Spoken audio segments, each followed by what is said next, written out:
Continuamos en la sintonia de Radio Clara, continuem a Lliure Directe a Radio Clara i anem a començar ja amb el divendres de tertúlia, encara que no estem tots i totes encara així presents, però anem, que després sempre ens falta temps pels temes que tenim. I anem presentant-vos a la gent que tenim així amb nosaltres. En recuperem a Rafael Juan, company periodista, el tenim així amb nosaltres. Bon dia, Rafael. Buenos días. Días, ¿cuánto tiempo? Y que es verdad, sí. Sí.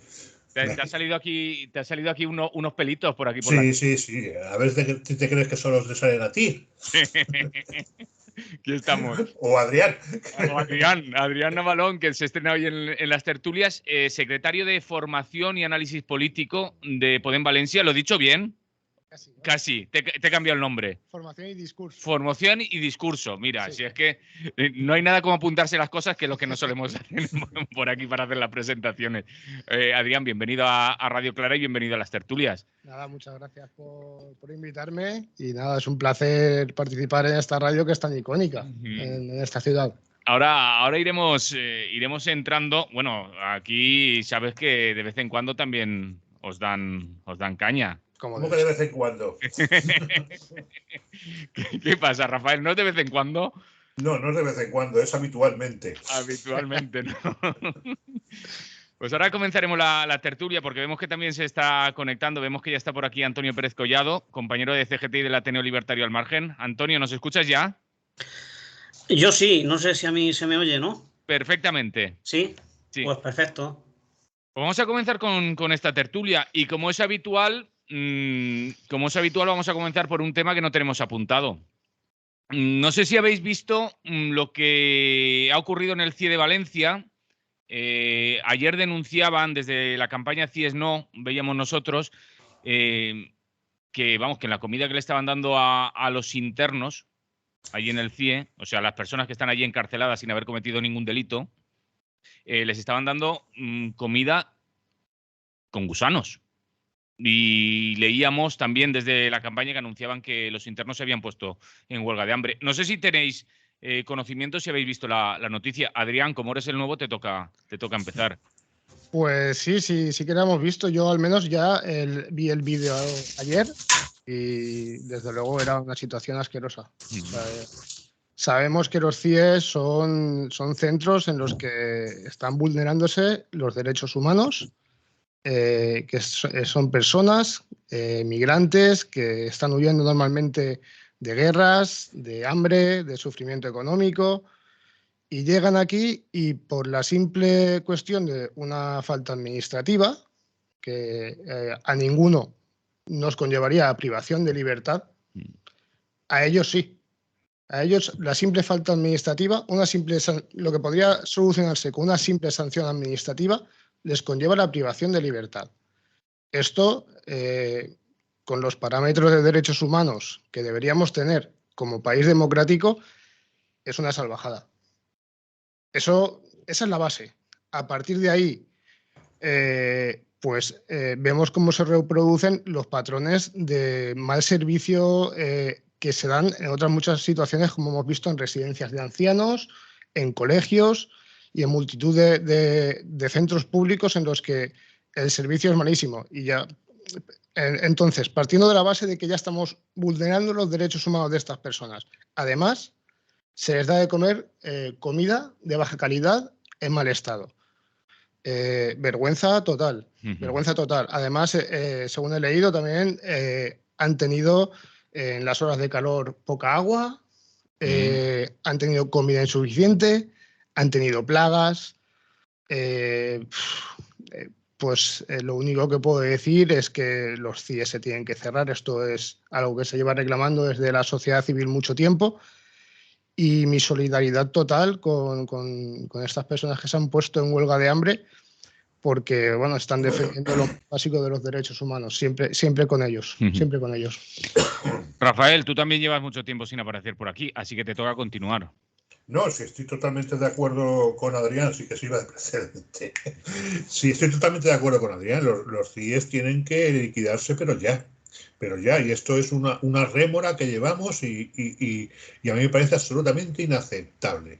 Ningún gobierno mínimamente democrático puede permitir la existencia de los CIEs y además en esas condiciones.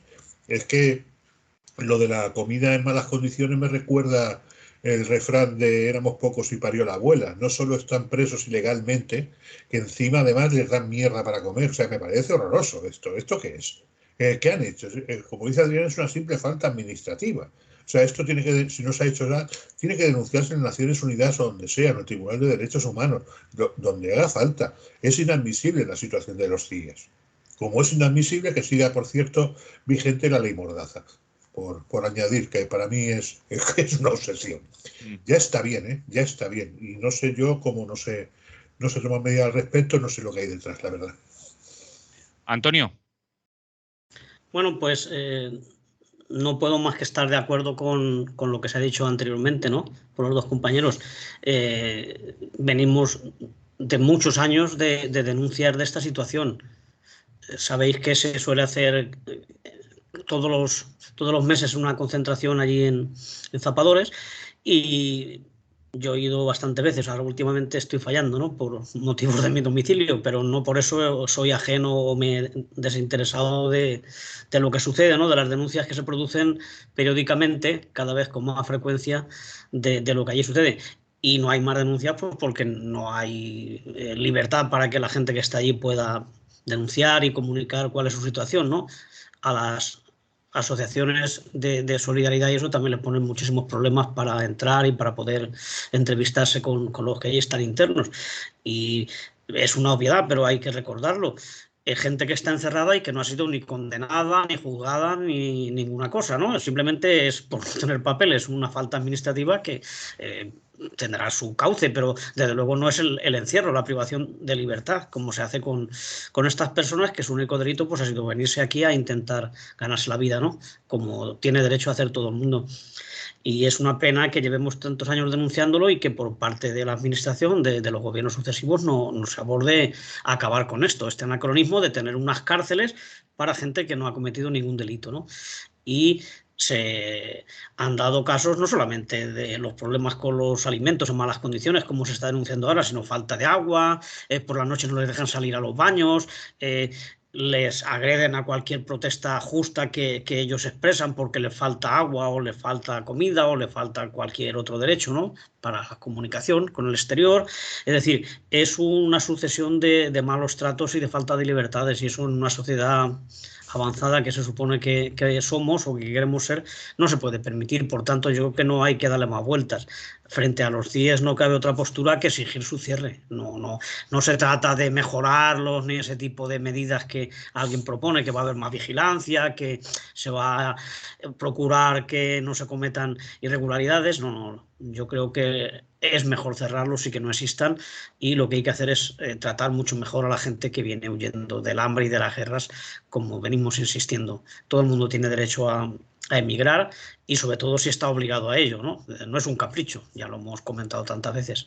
No es un capricho, no es un placer dejar tu casa, tu familia, tu tierra, tu gente para venirte a un sitio desconocido donde seguramente te temes que te va a pasar de todo, ¿no? Como al final, por desgracia, suele ocurrir. Hemos visto también que quieren desalojar a un campamento de trabajadores del campo extranjeros que viven en malas condiciones y que los quieren echar también por ahí, por la zona de Lepe o por ahí, ¿no? O sea, que parece que son buenos mientras están trabajando en las cosechas, pero en cuanto haya algún problema, pues dice, tenemos que expulsarlo, ¿no? En lugar de regularizar su situación y procurar que tengan pues una vivienda y una residencia en condiciones, ¿no? De seres humanos. Y sobre todo ya que están dejando tanto dinero en la agricultura y en los trabajos en los que están siendo explotados, ¿no? En cualquier condición, porque luego los derechos que tienen en las explotaciones agrícolas habría que ver de qué forma se incumplen y son pagados de manera muy precaria, ¿no? Yo creo que ahí tendría que intervenir más la inspección de trabajo, servicios sociales, todos los entes que están implicados, porque nos gastamos un dineral en esos departamentos, que habrá que gastarlo, pero por lo menos que se apliquen bien y sobre todo que se ayude a la gente más necesitada. Entonces yo insisto y aprovecho para recordar que no a los CIEs y por el cierre de todas estas prisiones. Sí, porque recordamos, ya lo habéis hecho los tres, no han cometido ningún delito. Una falta administrativa que podía ser equivalente a tener el DNI caducado, por poner un ejemplo. Adrián, no sé si quieres añadir algo más. Sí, pues mira, a mí me resulta cuanto menos paradójico que a estas personas que, como bien han dicho los compañeros, están huyendo normalmente de guerras, de hambre, de situaciones que nosotros ni hemos visto, por lo menos mi generación, que hemos visto ni queremos ver.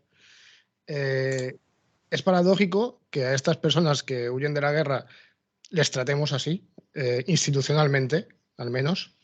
Y sin embargo, a esta gente que viene de Ucrania, con todo el derecho del mundo, les ponemos la alfombra roja y son bienvenidos, que me parece genial, pero lo que es genial para unos debe ser genial para todos, en mi opinión. Y me resulta también paradójico cómo con estas personas, normalmente chavales jóvenes, son jóvenes que han llegado hasta aquí para trabajar fundamentalmente, cómo de ellos se habla en los medios, se habla desde la ultraderecha como invasión. Invasión, y a lo mejor recibimos entre 20.000 y 40.000 migrantes en esta situación, y ahora mismo hemos recibido cientos de miles, creo que 140.000, 150.000 personas ucranianas, y nadie ha hablado de invasión. Entonces, es paradójico esta doble vara de medir que depende un poquito del color de la piel y suena mucho a racismo institucional. Y hay que denunciarlo, ¿no? Y por otro lado, yo he conocido, por cuestiones de la vida, gente que ha trabajado dentro de algún establecimiento similar a este, y desde luego son unos espacios de abuso. Son espacios que he conocido, que gente que trabaja allí, no voy a decir quién ni qué son todos, negocian, por ejemplo, con tabaco, con las personas que allí están encarceladas. Negocian con ese tipo de pequeñeces y así compran lealtades y no me parece bien, ¿no? Ya de plano que estos centros estén abiertos está mal, pero es que encima luego el trato que les dan dentro es peor.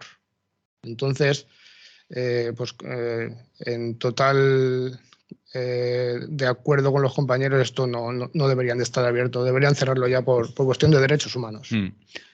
Sí, recordamos que dependen del Ministerio de Interior, señor Marlaska. Sí, señor. Gran demócrata él. Es rojo, peligroso. ¿Algo más, Rafael? Sí, no, matizar una cosa, que la paradoja esta de la inmigración, que eso sería otro debate mucho más amplio, no hace más, respecto a los ucranianos o los subsaharianos, no hace más que reflejar la sociedad profundamente clasista y racista que tenemos. Y eso es un hecho. Y ese clasismo y ese racismo también están en el mismo interior de las cárceles. No es lo mismo un preso llamado Mario Conde o Bárcenas que un preso llamado Pepito el pelotero, que lo pillaron en un poblado. O sea, no es lo mismo y no viven igual dentro de las cárceles. Dicho esto, recordar eso. Es el cierre de los CIES es más que urgente, es ineludible por el respeto a los derechos humanos, y recordar el derecho de cualquiera a ir a donde le dé la gana a buscarse la vida. Por favor. Es un derecho fundamental, el derecho a la libertad. A la libre circulación. No debemos de olvidar eso, creo yo. Antonio. Sí, simplemente incidir un poco más en el sinsentido de ese rechazo a que venga gente trabajadora a vivir en nuestro país, cuando por otro lado nos estamos quejando, o se están quejando las autoridades, de que no nacen niños y de que no hay mano de obra para no sé cuántos miles de puestos de trabajo que no se pueden cubrir porque no hay gente que quiera o que pueda aceptar esos empleos, ¿no? Es decir, necesitamos que venga gente trabajadora y gente que aporte niños a las escuelas, porque en muchos pueblos pequeños la escuela sería abierta gracias a los hijos de algunos trabajadores extranjeros que se han ido allá a vivir y a trabajar. Hay un montón de zonas rurales ya donde casi toda la gente que trabaja en el campo, agricultura o pastoreo y todo esto, son gente extranjera y son plenamente aceptados y están integrados ahí en estos pueblos. Es decir, que es una necesidad la que tenemos. Entonces, la tontería esa tipo...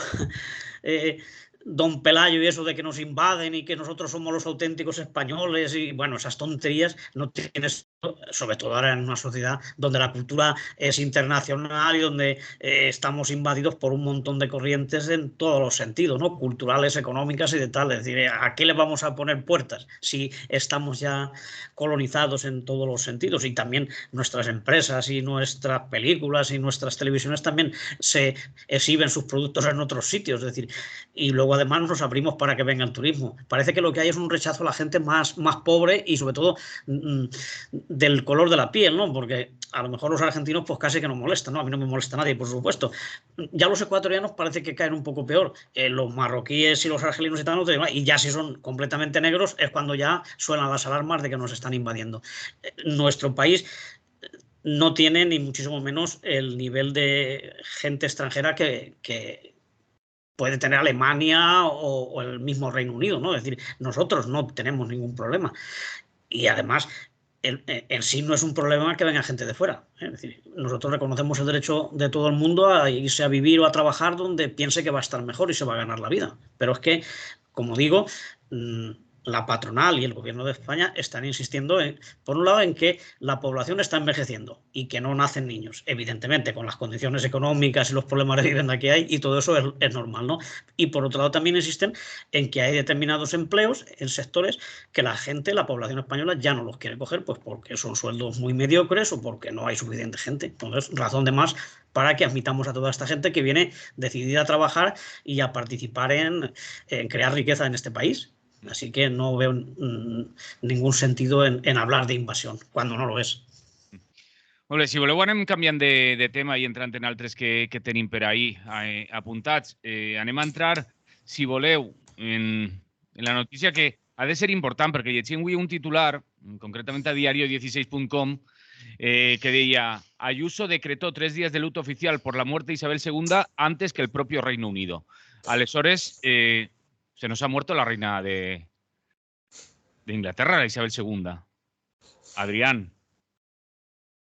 Bueno, yo, a ver, en primer lugar, pues como toda persona humana, pues lamentar el fallecimiento de esta señora y pues acompañar en el sentimiento a su familia. A partir de ahí, yo creo que los que estamos aquí y los que nos escuchan en su casa, en su trabajo y tal, creo que en la mayoría somos republicanos. Me da la sensación. Y me da la sensación también, sobre todo, hablo un poquito más ya de mi generación, de que la figura que representaba esta señora y la que va a representar ahora su hijo es una figura... Estaba a punto de nacerla, su hijo.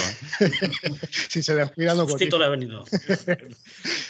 Me da la sensación de que son figuras ya que son anacrónicas, ¿no? Que están fuera de tiempo, fuera de lugar, que para buena parte de la juventud, y ya no de la juventud, de la sociedad en general, son figuras que representan privilegios, que representan un poder, una forma de poder que está anclada en unos tradicionalismos que ya no son propios de una sociedad actual, ¿no?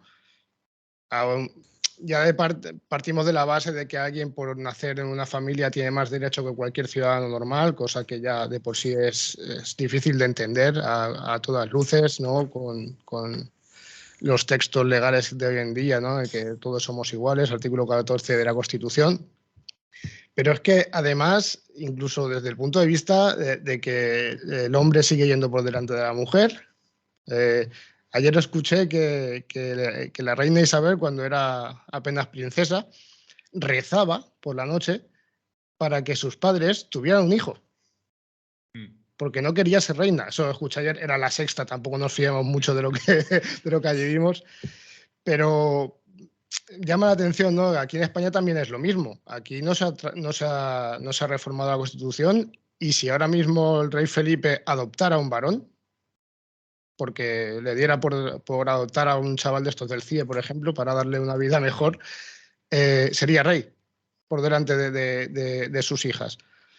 Y a mí una cosa que me llama la atención de estas figuras monárquicas, más allá de estar fuera de lugar, es el patrimonio. Es el patrimonio de esta gente. La reina Isabel II, hablamos de que puede tener miles de millones y que no sabemos exactamente cuánto tiene ni dónde lo tiene. en teoría, estas figuras monárquicas son unas figuras políticamente neutrales, ¿no? Jefe del Estado representa a la nación, pero no tiene intereses políticos, al menos así formalmente. Sin embargo, cuando vemos que son multimillonarios, es evidente que al calor de la protección de ese capital, desde luego, difícilmente van a ser progresistas. Y aquí, por no extenderme más y dar voz pasar a los compañeros, aquí estamos en las mismas. No sabemos cuánto dinero tiene el rey, no sabemos cuánto dinero tiene el padre del rey. Y desde luego, en razón de esa riqueza, con motivo de esa riqueza, ineludiblemente van a defender teorías políticas, aunque no lo hagan de forma explícita, van a defender teorías políticas y prácticas políticas que son tendentes a la protección del capital. Y bueno, con el tema del referéndum de Cataluña ya vimos la posición del monarca español. Son resistencias, son fuerzas de resistencia del capital y del antiguo régimen. ¿Quién quiere continuar? Antonio, ¿continúas tú? Bueno, pues yo también me he enterado de la muerte de Isabel II, ¿no? Y evidentemente, pues era previsible que ocurriera un día u otro. Un siglo u otro tenía que morir. Y ha tocado en este, ¿no? Había competencia entre ella y Jordi Hurtado, estaba leyendo por ahí. Sí, pero parece que ha ganado Jordi Hurtado. Bueno, de todas formas, esta es que de verdad era vieja, ¿eh? Jordi Hurtado es que llevaba desde pequeñín en la televisión, ¿no? Y se nos ha hecho muy largo. Pero esta sí que ha sido 70 años de reinado. Creo que es la segunda de toda la historia que ha durado tanto tiempo. Y desde luego ha marcado muchísimo pues la vida política de Gran Bretaña, ¿no? Porque bien es cierto que se dice allí que la reina reina pero no gobierna.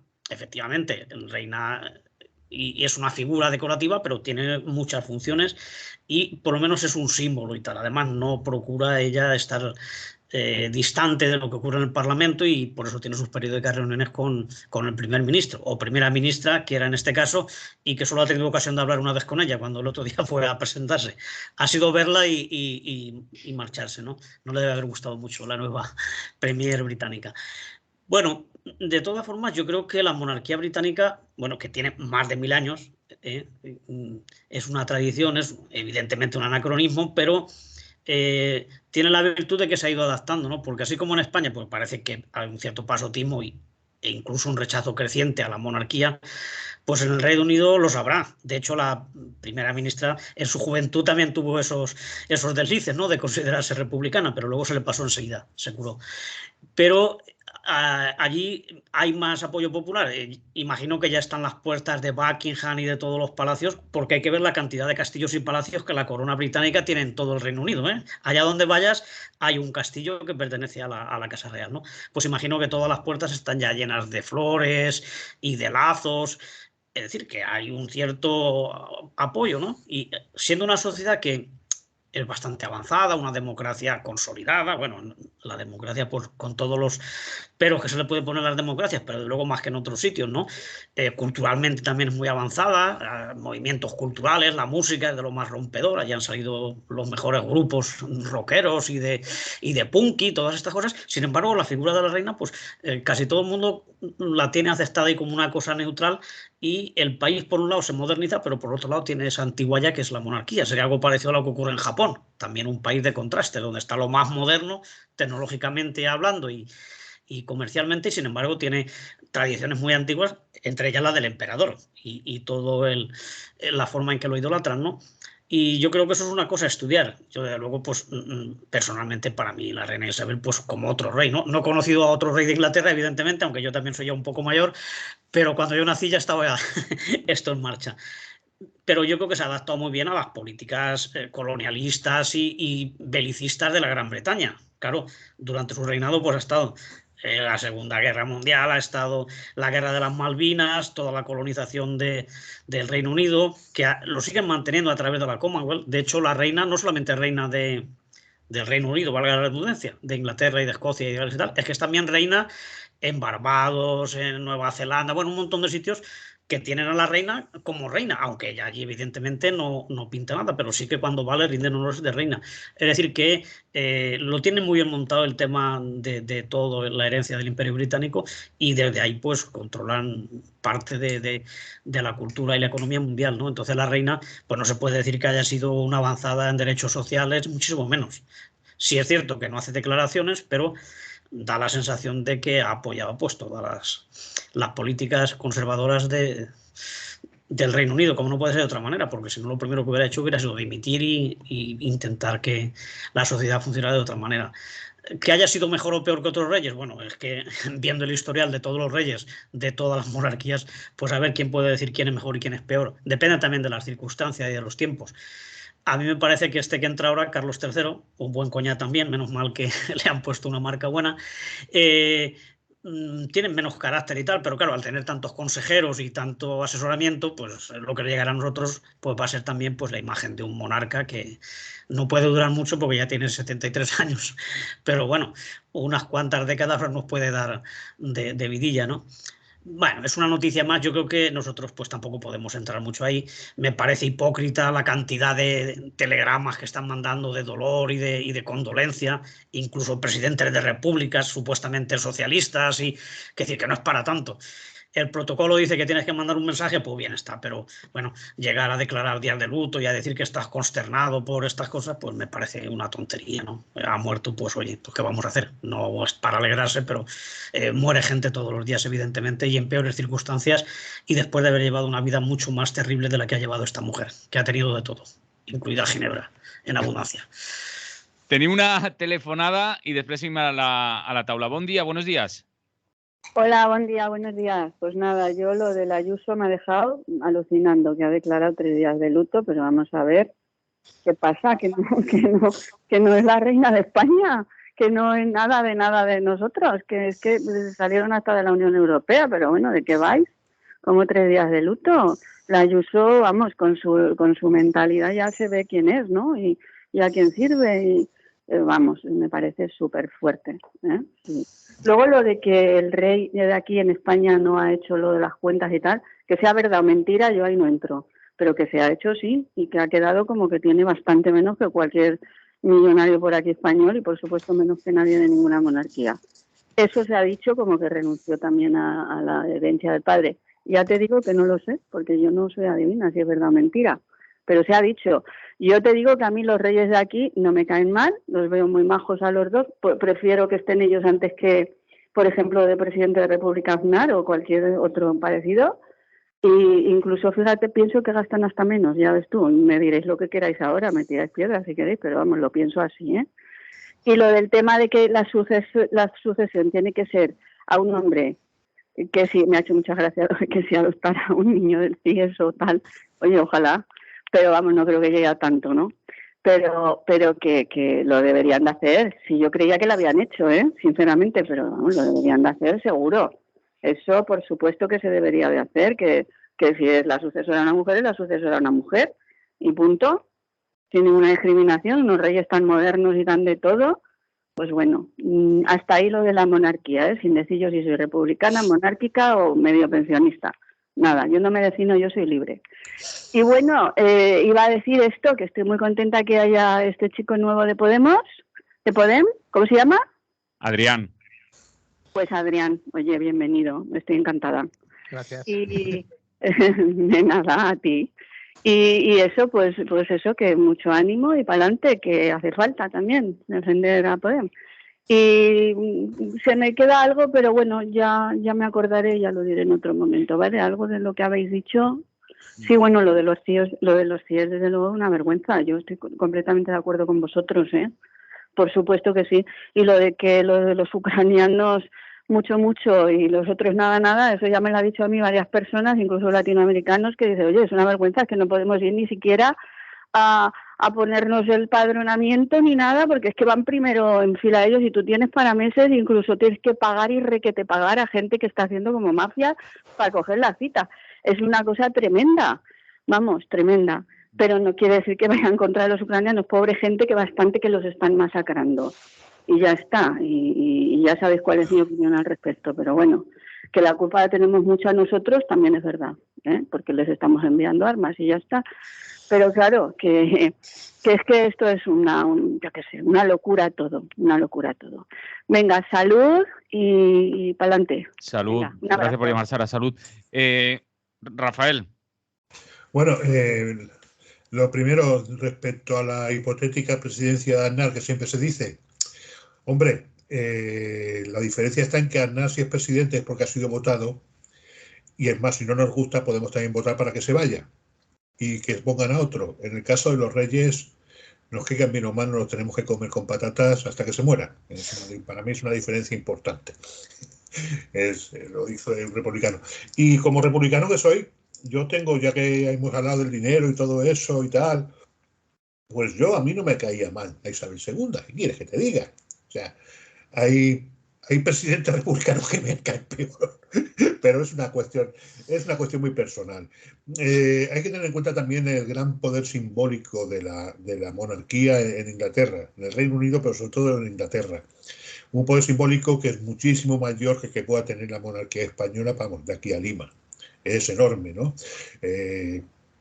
Allí el sentimiento republicano en Inglaterra es más que dudoso. Lo existe, porque existir existe, pero no me atrevería a decir que sea mayoritario, ni muchísimo menos. Y además, Isabel II ha sido para mí una reina muy profesional. Evidentemente no ha sido neutral, porque aquí nadie es neutral, y menos allí en Inglaterra, que es quizá uno de los países más clasistas del mundo, seguramente, pero ha sido muy profesional, como toda la clase dirigente británica lo ha sido a lo largo de la historia. Porque la gran diferencia entre la clase dirigente británica y la clase dirigente española, por ejemplo, es que allí conservadores, clasistas y racistas como son, han trabajado siempre por la cosa pública, aparte de para hacer dinero y tal. Es una clase dirigente muy trabajadora y muy comprometida también con su país desde su punto de vista conservador, por supuesto. Y aquí ha sido nuestra clase dirigente pues un atajo de gandules y parásitos. ¿Para qué vamos a disimular? Es una diferencia importante. Y digo que ha sido una gran reina profesional, la prueba está en que ha muerto con las botas puestas, o con la corona puesta, recibiendo a la nueva primera ministra, como era su obligación protocolaria. Y no me cae mal, entre otras cosas, porque ha disimulado, si se tenía querencias políticas, las ha disimulado muy bien, con una cierta neutralidad, pero sí que no pudo disimular la animadversión que le suscitaba Margaret Thatcher, cosa que para mí la hace profundamente estimable. Y si os acordáis, aquellas imágenes de Stevie Mice, ¿os acordáis? Aquellas caricaturas que salían de marionetas, Stevie Mice, que luego en Canal Plus también se hicieron, que eran marionetas con políticos ingleses y británicos y tal, eran absolutamente feroces. ¿Los guiñoles? Sí, era una especie de guiñoles, sí, pero en Inglaterra, que de hecho fueron los primeros y eran absolutamente feroces. Y siempre que sacaban, por ejemplo, siempre a Margaret Thatcher con Reagan en la cama, y sacaban a la reina Isabel II con un pin del Partido Comunista. Sí, eran absolutamente feroces. Y esto me lleva también a decir que uno de los grandes méritos de Isabel II ha llegado a ser una figura de la cultura pop. De la cultura pop del siglo XX y del siglo XXI. Isabel II era un icono. Y eso ha sido así. Andy Warhol, en portada de discos, de rock y tal, ha salido. Ha sido objeto de cómic. Ahora mismo estaba la serie de Crown, por cierto, muy estimable. Es decir, que es una figura compleja, interesante y que merece una cierta atención. De ahí a ponerse de luto y bandera media asta hay un paso muy gordo. Y evidentemente yo no voy a entrar en las ridiculeces de la señora que es presidenta de la Comunidad de Madrid, que los madrileños se lo coman. Digo así, pues no la han votado. Pero realmente es una figura interesante y compleja Isabel II. Habría que verlo. Bastante más compleja que el Carlos III este que nos llega ahora, que lo mismo dicen por ahí que acelera la llegada de la República de Gran Bretaña. No lo sé. Ya veremos. Adrián, ¿algo más que decir de Isabel II? Bueno, más que de Isabel II, era por contestar a la oyente que ha llamado. A Sara. Nada, rápidamente y de forma esquemática. Respecto de la sucesión en la corona aquí en España, Sí que es verdad que por ahora es el hombre antes que la mujer y el primogénito antes que los demás hijos, ¿no? Sin embargo, sí que sabemos que hay un pacto entre las dos grandes fuerzas del bipartito para, llegado el caso de que hubiera un hijo varón, se respetará que primero hay una hija antes de la sucesión que el hijo varón. Pero hay un pequeño detalle, que ese pacto supone una reforma constitucional que no tienen valor a abrir. No tienen valor a abrir ese melón, porque si abrimos el melón de la corona, vamos a abrir otros muchos melones que son imperiosamente necesarios, mucho más que la corona. Sobre la fortuna del rey, sabemos algo. El problema es lo que no sabemos. El problema es la fortuna oculta, que hay revistas, creo que Forbes, que la sitúan cerca de 1.000 millones. Y eso es muchísimo dinero para un rey que cobra 8 millones al año de asignación del Estado. Respecto de la herencia, por ahora el rey actual ha renunciado a la herencia. El problema es que tú no puedes renunciar. Esto es algo... Eso es legal, claro, legalmente no se puede hacer. Es un tecnicismo jurídico que tú no puedes renunciar a una herencia antes de que esa herencia se te ofrezca. Es así. Entonces esa renuncia es más simbólica que real, porque además de lo que no sabemos que tiene el rey, tampoco sabemos si ha renunciado. Entonces, con pinzas. Y una última cosa sobre la reina Isabel II. Era reina de unos 150 millones de personas y ahora se abre el traspaso de la corona, ¿no? Ahora su hijo va a ser rey. He oído que este traspaso, ¿no? Esta nueva coronación se va a hacer de forma rápida. De forma rápida porque, aunque en esos lugares en los que ella es reina está muy bien considerada, con cerca del 80 y tantos % de aprobación, sin embargo, van a hacerlo rápido por si acaso hay algún conato de referéndum en alguno de esos países, no vaya a ser que salga que no quieren reina. Y esto a mí me da la sensación de una debilidad de las coronas, que no solo es la corona británica, que es de las más fuertes que hay, sino en general de las coronas que poco a poco van perdiendo su legitimidad. Y poco más.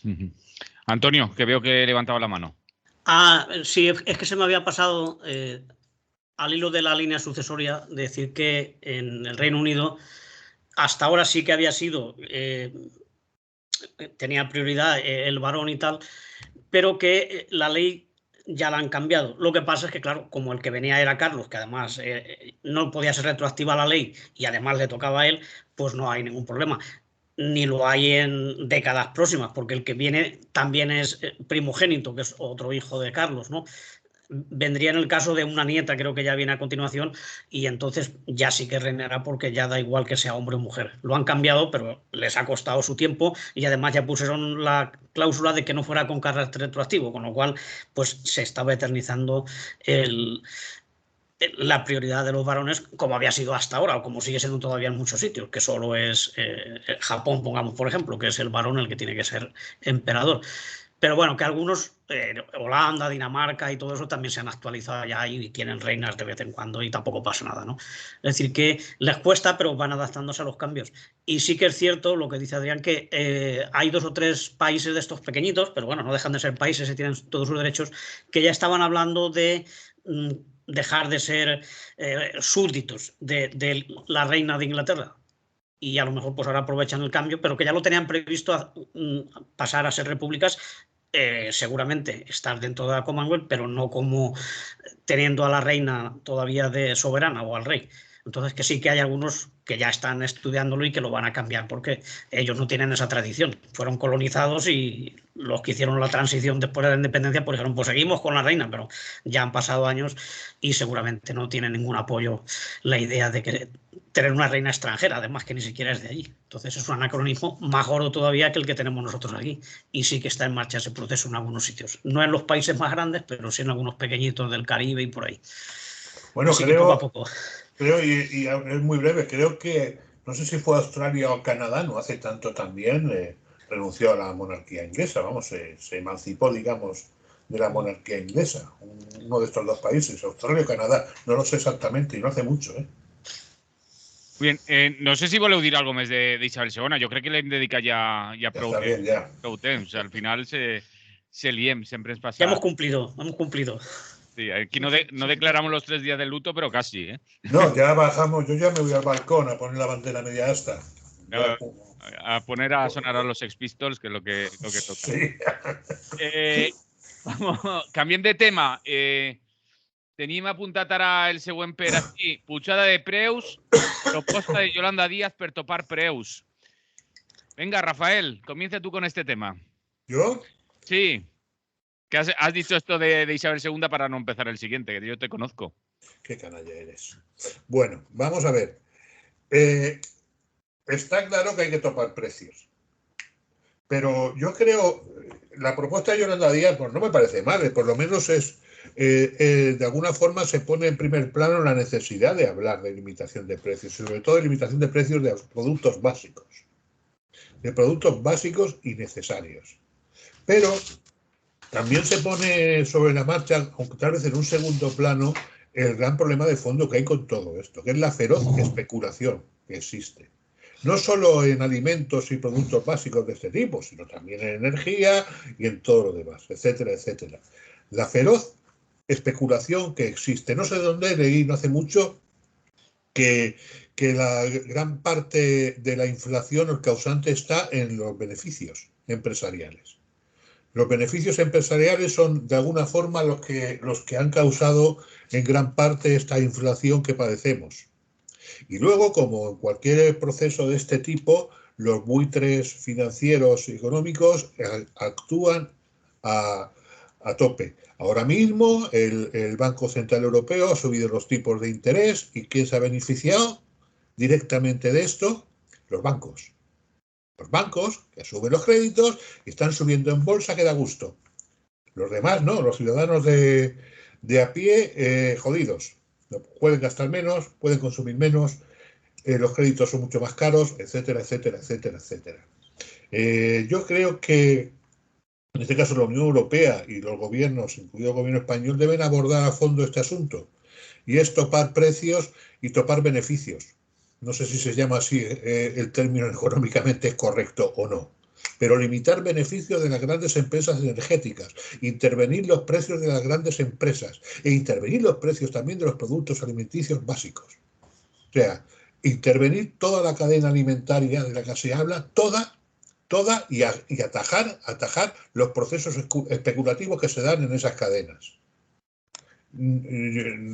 Sencillo no es, ya lo sé, sencillo no es, pero creo que es coger un poco el toro por los cuernos. Si no, estamos dándole vueltas que si cestas, que no me parece mal la idea, está bien, cestas de la compra tal y cual para que sea asequible para las clases menos pudientes, etcétera, etcétera, etcétera. Pero el problema de fondo es ese. El problema de fondo, como en tantas otras cosas, es el capitalismo voraz y avaricioso, que aprovecha cualquier circunstancia para más y más, y siempre a costa de los mismos. Y si esto es demagogia, pues bendita demagogia. Además, yo soy un resentido social y me quedo a la mar de gusto. Pero de verdad, o sea, ya está bien de consentir y dar vueltas que estas grandes empresas se lucren y se forren de una manera tan indecente. No pierden jamás pierden. Es increíble. Y si se amaga con de alguna forma cortar sus beneficios, intervenir, etcétera, etcétera, etcétera, se acusa pues, no solo de comunismo bolivariano y todas esas barbaridades, sino de alguna forma de estar contra la libertad. ¿Qué libertad? Ya está bien, yo estoy muy cabreado con este asunto porque siempre es lo mismo. Cualquier historia, los buitres llegan y es inevitable que lleguen. Lo que sí que es evitable es que triunfen, y triunfan. Y triunfan a tope. Adrián, ¿qué te decides de Podemos? Porque yo cuando escucho estas propuestas, me pasa siempre con Yolanda Díaz. No sé si habla en nombre de Podemos, si habla, bueno, de Podemos, de Unidas Podemos, o si habla en caso de en base a su proyecto político que viene después. Yo ahí aún estoy muy liado, te lo digo ya. Y no estás solo. Tírale, Adrián, que ahí tienes un temita. Voy. Esos marrones me los comía yo antes, Adrián. No pasa nada, no pasa nada. Vengo con fuerzas renovadas. A ver, yo creo que aquí lo más interesante, más que cierto, es el programa de Sumar, ¿no? O la fuerza ya de Podemos o no.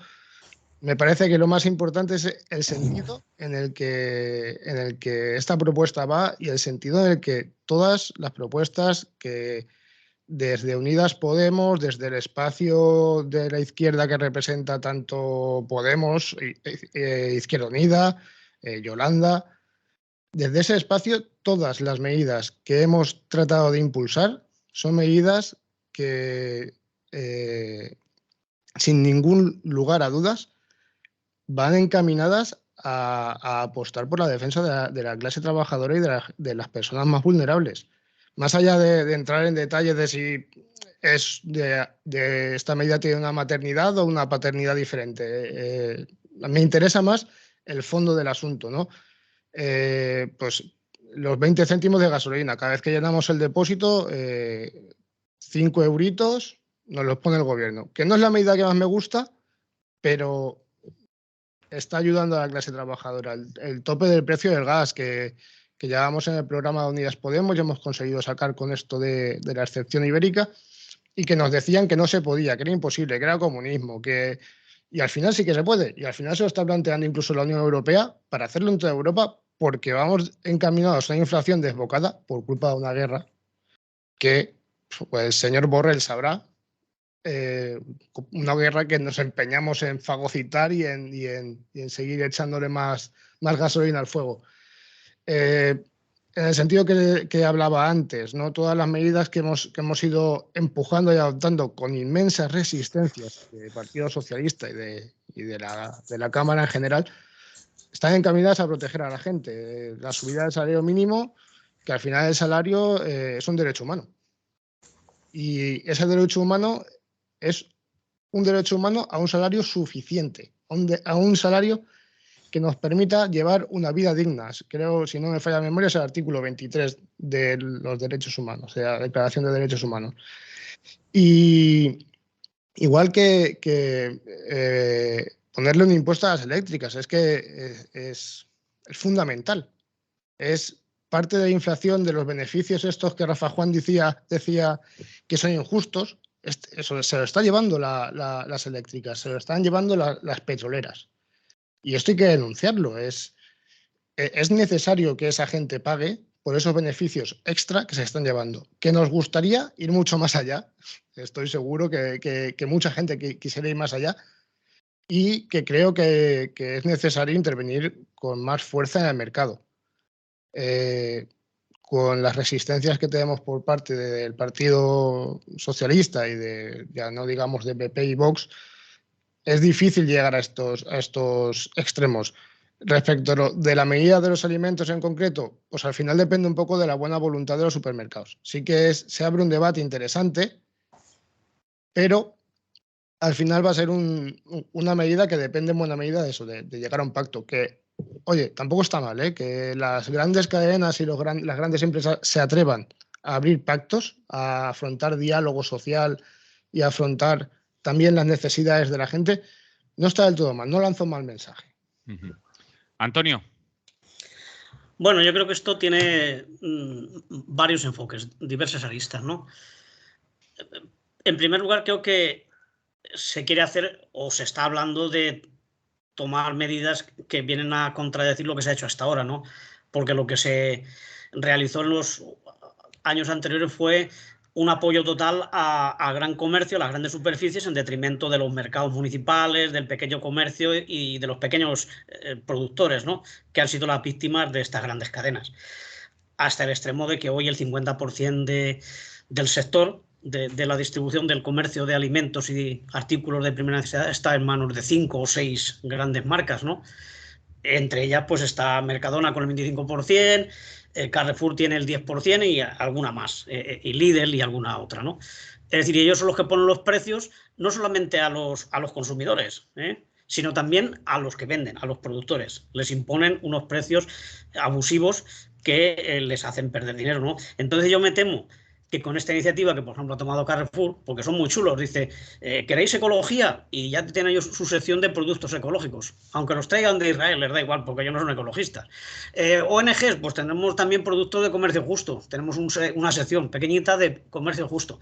Y ahora dice, ¿queréis cesta popular de eso? Pues vamos a tener cesta. Nos adelantamos nosotros con la idea y la cogemos. Claro, lo que yo no sé es quién va a pagar el déficit o la disminución de precios de esos productos que se ponen en la cesta. O va a ser la calidad, porque se van a poner cosas muy baratitas, o va a ser el mismo productor. De, oye, que esto va para la cesta, estas manzanas tuyas ya no van al estante general, van para esta cesta, entonces tienes que ajustar los precios. Tenemos que, entre los dos, asumir ese costo, ¿no? Con lo cual, cargamos otra vez sobre los mismos que son las víctimas de lo que está pasando. Por un lado, los que compramos, que no nos queda más remedio, porque ya han desaparecido las tiendas y los mercados tradicionales, y por otro lado, los agricultores, porque no pueden vender a otro sitio. Entonces, sí, las iniciativas que se tomen están bien. Yo pienso que si la ley lo permite, pues se pueden cambiar las leyes, evidentemente, algo habrá que hacer, pero hay una complejidad total. Y sobre todo que habría que cambiar la mentalidad y la forma de distribuir los productos, ¿no? Pero sí que de alguna medida habrá que poner coto a los precios, ¿no? Y entonces igual volver a incidir en potenciar la venta directa de productos de cercanía, que no haya tantos intermediarios, todo eso es lo que hay que hacer si queremos que realmente bajen los precios y el agricultor, el productor también salga beneficiado, ¿no? Yo creo que habréis leído, por vuestra edad, otros a lo mejor lo hemos conocido, una época en la que las grandes empresas tenían economatos para que sus trabajadores compraran allí. Y había sitios como Puerto de Sagunto, que tenía una gran empresa que eran los Altos Hornos, entonces eso afectaba casi a todo el pueblo. Y tenían su economato y la gente iba y compraba allí a unos precios muy competitivos. Incluso los trabajadores tenían representantes en la junta que regía ese economato y marcaba las políticas y los precios y tal. Luego eso la ley se cambió para poder permitir que a cambio de no tener economato, pues te dieran un plus, una ayudita. Te la dieron 2 o 3 años y esa ayudita ya ha sido absorbida por el salario o ha desaparecido, con lo cual hemos perdido un servicio que teníamos que eran los economatos. Y luego, pues lo que ha pasado con las grandes superficies. La facilidad con que se les ha dado terrenos, carreteras que lleguen hasta la puerta, todo ese tipo de cosas se ha ayudado mucho para que estas grandes empresas, que son todas extranjeras, bueno, menos Mercadona, se hayan quedado con el sector. Entonces eso ahora habría que revertirlo de alguna manera, pero es muy complicado. Lo que sí es cierto es que los precios están disparados y que no hay forma de que la gente pueda vivir, ¿no? Hombre, una cosa más inmediata sería que suban también los sueldos, ¿eh? Si suben los precios, que suban los sueldos. Y si hay inflación, pues ya lo hablaremos al final de año. Pero claro, lo que no puede ser que todos estemos de acuerdo, todos los que deciden, me refiero, en controlar los salarios y no haya acuerdo en controlar los precios. Porque el mercado es libre, el mercado se regula y ahí no podemos intervenir. Y sin embargo, en fijar los sueldos o fijar el aumento de las pensiones hay un consenso absoluto, ¿no? Y me parece que eso es lo que hay que darle la vuelta. Pero ahí como ciudadanos y como consumidores tenemos mucho que decir todos, ¿no? Y yo creo que el que se abra el debate y se esté hablando de que hay que hacer cosas porque esto ya no se aguanta, me parece interesante. Ahora, que se vaya a imponer o que sea otra estratagema de las grandes superficies para seguir quedándose con la parte grande del botín, pues ahí ya habrá que verlo, ¿no? Y habrá que tomar medidas, habrá que poner trabas para que no puedan hacerlo. Pero a ver quién le clava el al gato, ¿no? Le ponerle los 3 pies al gato, ¿no? Porque son empresas que tienen mucho poder y ya lo demuestra de la forma en que se han cargado a sus competidores, ¿no? De una manera legal o ilegal. Han bajado los precios, incluso vendiendo por debajo de los precios de coste, para que tú una vez te has hecho cliente de ellos y has cerrado la tienda de tu barrio, pues entonces ahora ya tienes que venir aquí, ahora yo subo los precios hasta donde me dé la gana y nos están machacando. Rafael, por cierto, para combatir la inflación leíamos ayer que el BCE ha decidido subir los precios del interés, el Euribor y todo lo que viene con ello. Otra más. Exacto, más ayuditas, ¿no? Rafael. Sí, esto es lo que he dicho antes, los bancos beneficiándose a manos llenas. Aquí yo ya estoy harto de siempre la misma historia. Cuando hay inflación es porque los sueldos son altos. Y cuando no hay inflación, no subamos los sueldos, que viene la inflación, y de los beneficios no habla nadie. O sea, es alucinante. Y tiene mucho que ver con los beneficios. Respecto a lo de las grandes superficies, el que están fastidiando el pequeño comercio. Esto es el capitalismo, amigo. El capitalismo es así, se concentra el capital y va barriendo con quien no tiene fuerza. En este caso, las grandes superficies barriendo con el pequeño comercio.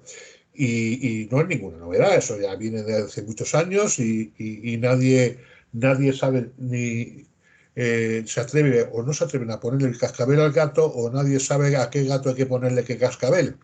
Es complicado, es complicado. Hombre, aquí la solución, si hay alguna, es que intervenir en la intervención de los gobiernos en los mercados a saco y sin complejos. O sea, es un momento de esto, hay que intervenir a saco. Yo, pues, por mí, la nacionalización de las empresas energéticas de interés estratégico para empezar.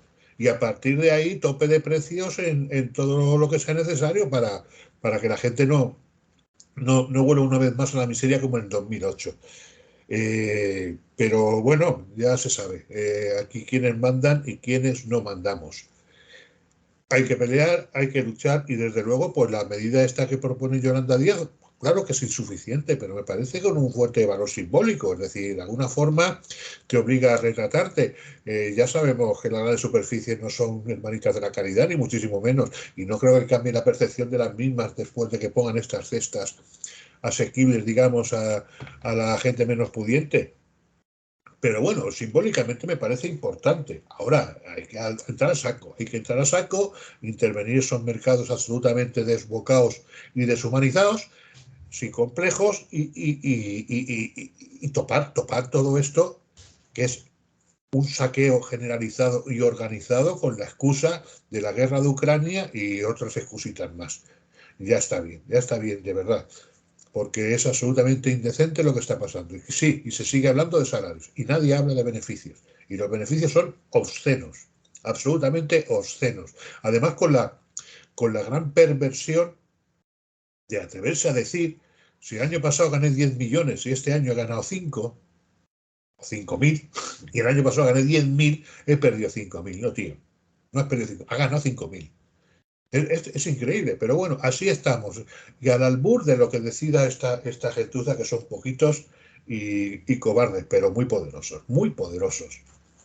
Y con sus consejos de administración llenos de exministros, expolíticos y demás. Es una vergüenza. Adrián. Pues, en primer lugar, yo, un poco en línea con los compañeros, quería hablar un poco del oligopolio de la distribución, porque al final no deja de ser un oligopolio. Hay que decir lo que son.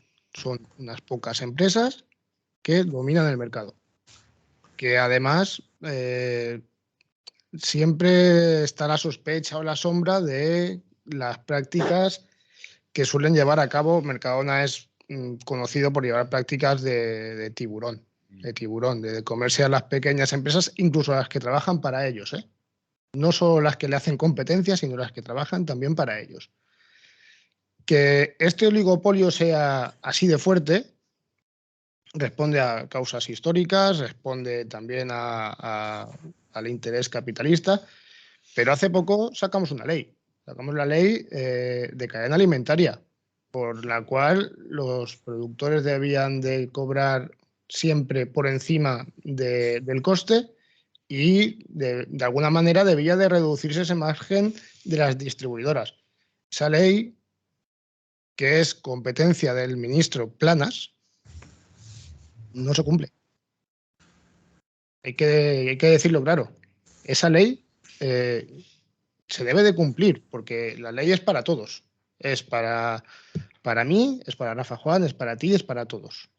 Y por supuesto también para las grandes empresas. Entonces yo le diría al ministro de Agricultura que se pusiera las pilas, porque es muy necesario para los productores y para los consumidores. Y por otro lado, esta inflación viene ya venía de antes, pero se recrudece con la guerra.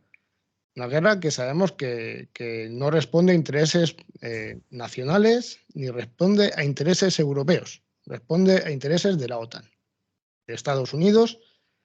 Entonces, es paradójico que nosotros estemos sufriendo las consecuencias de una guerra y leñes, le estamos comprando el gas un 40% más caro a Estados Unidos. O sea, nos estamos disparando en el pie. Nos estamos pegando un tiro en el pie y lo estamos pagando nosotros. Entonces, yo creo que, aparte de todas las medidas, ¿no?, que se han hablado de subir los salarios, de revisar los oligopolios y todas estas cosas, parar la guerra sería interesante, porque también hablamos de paz, hablamos de derechos humanos, de cumplir con los derechos humanos, y me parece también algo bastante relevante porque además tiene su correspondencia económica. La paz es mejor para la economía. Eso es así de siempre. Y por último, señalar una cosa rápida. ¿Qué propone la derecha siempre para salir de estos atolladeros? Bajar los impuestos. Hay que bajar el IVA de los productos. Bajamos el IVA de los productos, recaudamos menos dinero. La inflación hay que recordar que también le afecta al Estado porque tiene deuda soberana que tiene que pagar. Entonces, recortamos recortamos los impuestos, el Estado recauda menos, tenemos que pagar más de deuda y además al recaudar menos debemos de endeudarnos más para pagar los servicios. Oye, una idea genial está la de la derecha de bajar siempre los impuestos. Antonio, te preguntaría. Bueno, yo para resumir el punto por ahí que es interesantísimo. ¿Qué se puede hacer también desde el sindicalismo y desde el mundo sindical? Hombre, se puede hacer mucho. Yo creo que se puede hacer todo porque la gente, la clase trabajadora, estemos en paro, jubilados y tal, seguimos siendo la gran mayoría y somos el sector que tiene más, en teoría, tiene o debería tener más capacidad de incidir en las políticas y en estas cosas, ¿no? Pero está la cosa como está. Pero bueno, yo creo que es un momento propicio, con toda la tragedia que supone, para cambiar la forma de ver las cosas y de encauzarlas, ¿no? Por un lado, se tiene que avanzar en esa línea, ¿no?, de poner tope a los beneficios de las grandes superficies, eliminar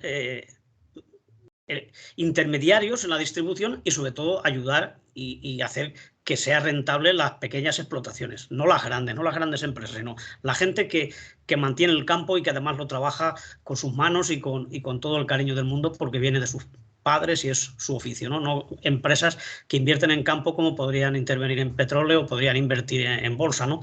Entonces, yo creo que ese es el camino, ¿no? Y por otro lado, pues también que mientras esto no se arregle, que el IPC real determine los salarios y las pensiones. Es decir, tiene que ser así. No podemos, los pobres, reducir nuestra capacidad de comprar lo que precisamos. Y también ya como medida un poco ya más de futuro, pues aprovechar el momento de que se está hablando de falta de recursos. Es decir, eso antes no se hablaba, lo hablaban los ecologistas, los que estaban por el decrecimiento, que son tomados como locos y tal. Ahora ya se está hablando de eso. Claro, se está hablando por otras razones. Entonces, yo creo que hay que consumir menos, ser más racionales en el consumo, no porque Rusia no suba los precios o porque hay una guerra, sino porque se están acabando las materias primas y porque estamos derrochando muchísimo. Entonces, eso se tiene que poner coto porque ya no hay para más. Se estaba creando regadíos aquí para producir frutas y verduras y tal, cuando luego otros agricultores estaban tirándolas porque no podían competir en los precios, ¿no? Ahora ya se acaba el agua, ahora ya esos manantiales están quedando secos. Todo ese tipo de cosas se tiene que tener en cuenta.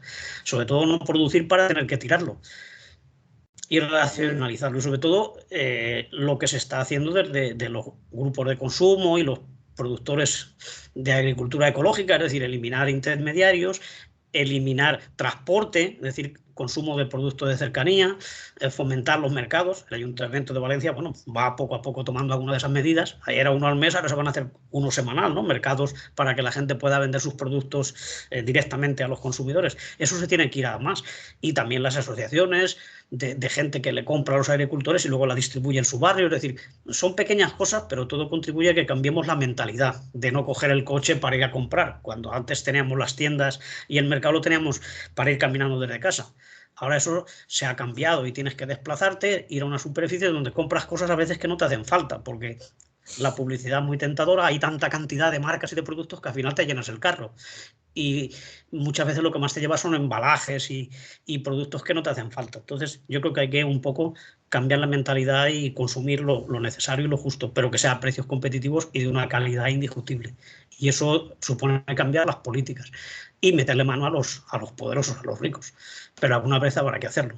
porque ellos por propia iniciativa no van a reducir sus beneficios. Se le están pidiendo que sean responsables, que colaboren con el momento que pasa el país, pero claro, decirle eso a un capitalista que no le importa destruir miles de puestos de trabajo simplemente para ganar un poquito más, pues no le va a llegar al corazón, evidentemente, porque no lo tienen. Entonces yo creo que hay que cambiar las políticas y desde la clase trabajadora, de los sindicatos también, no preocuparse solo del convenio.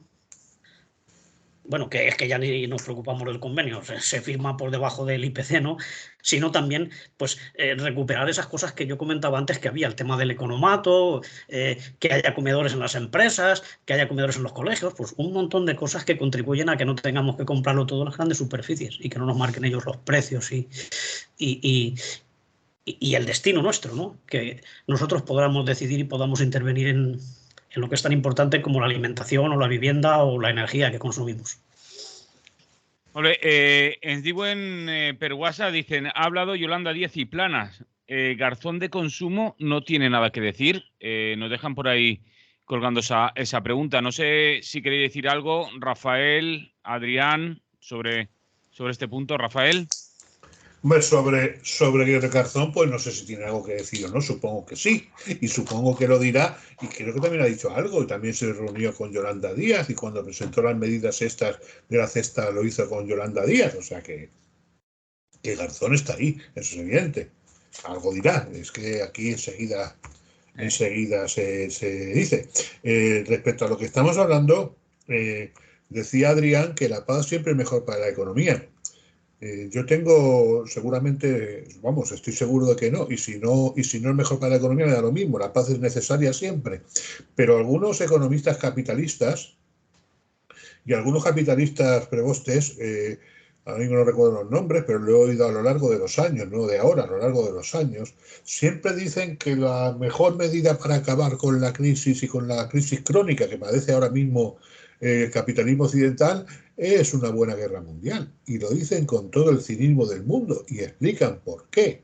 Hay una limpieza, digamos, del excedente humano, de alguna forma se potencia la investigación y el desarrollo, etcétera, etcétera, y en la posguerra, pues todo el mundo a ganar dinero con la reconstrucción. Y lo dicen así. Y lo dicen así, hay que ser cínico, hay que ser hijo de puta. Con perdón para estas señoras. O sea, bueno, así que es increíble el cinismo este. La guerra de Ucrania a lo mejor va por ahí, no lo sé. Y sí, es verdad, hay que consumir menos. Yo creo que también, aparte hay que redistribuir mucho mejor. Y para que haya una redistribución mucho más justa de todos los recursos, pues es necesaria una intervención política fuerte y sin complejos y valiente, que ahora mismo no existe, ni se ve ni se adivina. Y así estamos. Adrián. Pues en principio, si Alberto Garzón ha hablado con Planas, me parece genial. Lo que dice el mensaje creo que echa en falta declaración sobre el asunto. En principio es que la vicepresidenta del gobierno, Yolanda Díaz, es también es ministra de Trabajo, pero también es vicepresidenta y tiene entre sus funciones economía social.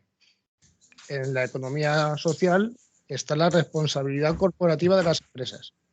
Entonces, digamos que esta propuesta que ha hecho de los alimentos tiene mucho que ver con la asunción de responsabilidad corporativa por parte de las empresas. Entonces, digamos que ella tiene ya por sí misma la suficiente competencia como para abarcar este campo.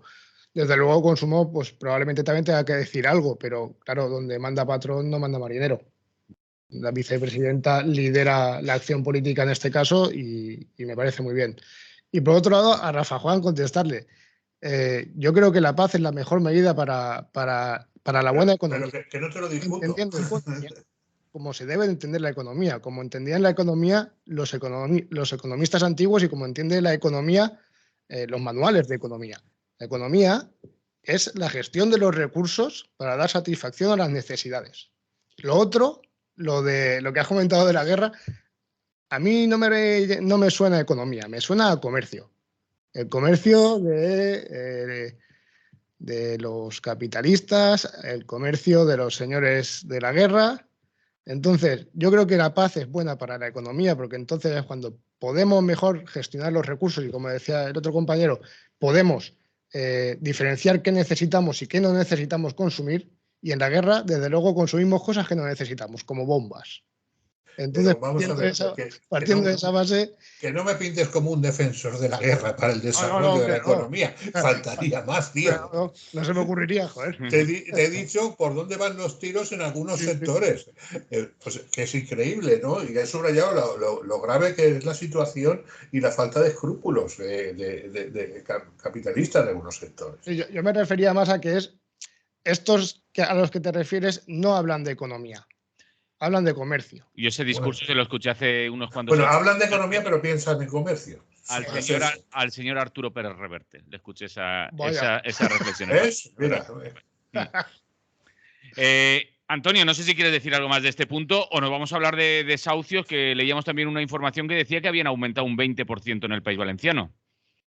No, yo creo que esto de los precios y la alimentación pues va a seguir adelante, es un tema apasionante y que estamos todos implicados, esto sí que nos afecta a todo el mundo y ya hablaremos más, ¿no?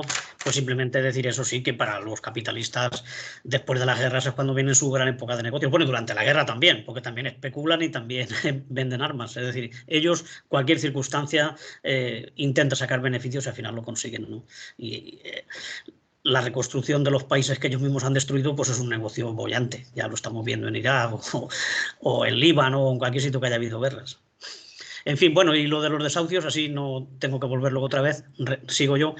Pues sí, yo también lo he visto. Ya se venía comentando que a falta de las estadísticas, pero que estaban aumentando los desahucios, sí es cierto. Y aquí, hablando del País Valenciano, en concreto, que es la noticia que tenemos, que nos has mandado, pues dice que en el primer trimestre se han producido 1.862, que se sepa que están contabilizados y tal. Y eso es un drama para miles de familias, evidentemente. Y claro, parece ser que el problema es que no se quiere abordar ese drama familiar de mucha gente, ¿no? Es cierto que se sacó una ayuda, una ley, pero parece que es bastante difícil demostrar que a ti te desahucian porque no has podido pagar como consecuencia de la pandemia. Es decir, demostrar la relación directa entre tu situación económica o laboral y la pandemia es bastante complejo y mucha gente pues no puede hacerlo o no le sirve lo que aporta, ¿no? Por lo tanto, entonces siguen existiendo los desahucios como habían existido antes, ¿no? Antes de la pandemia.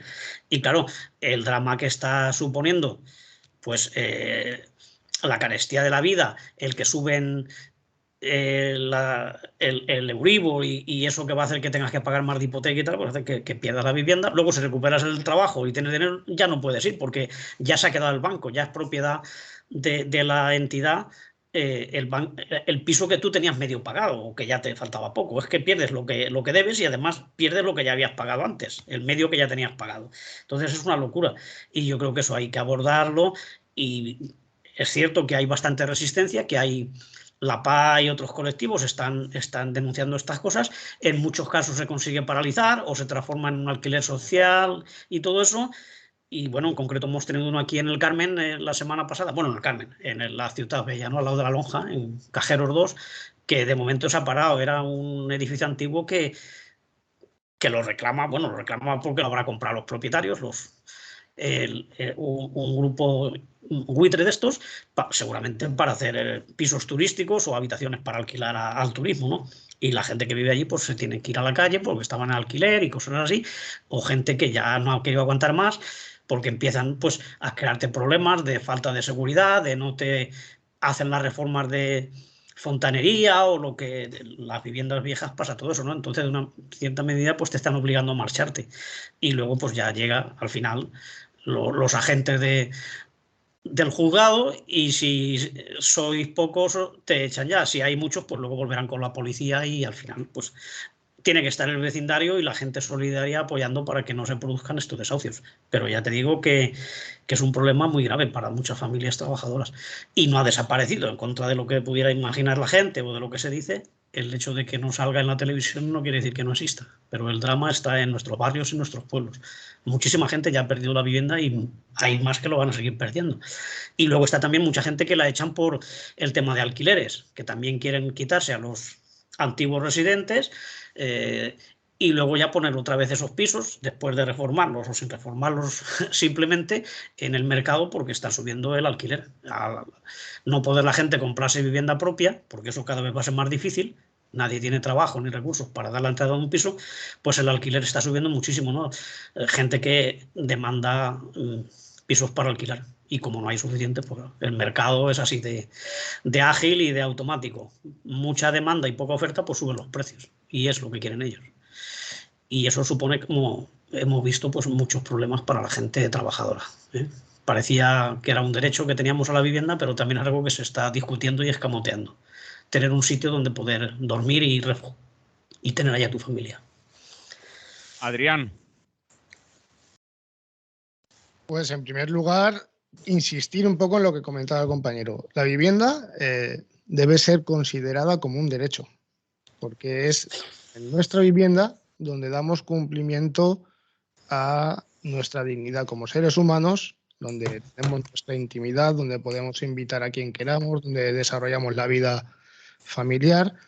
Y entonces, aparte de que la Constitución ya recoge la vivienda como un derecho, en el artículo 47, tenemos que creernos que la vivienda es un derecho.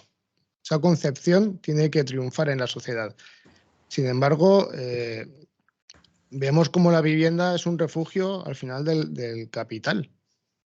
Al final, ahora mismo, tal y como están los alquileres, comprarse una vivienda está fuera del alcance de muchos jóvenes sobre todo, y además quienes la compran a veces son inversión o gente que puede rentabilizarla, ¿no? Es entonces un nicho de especulación.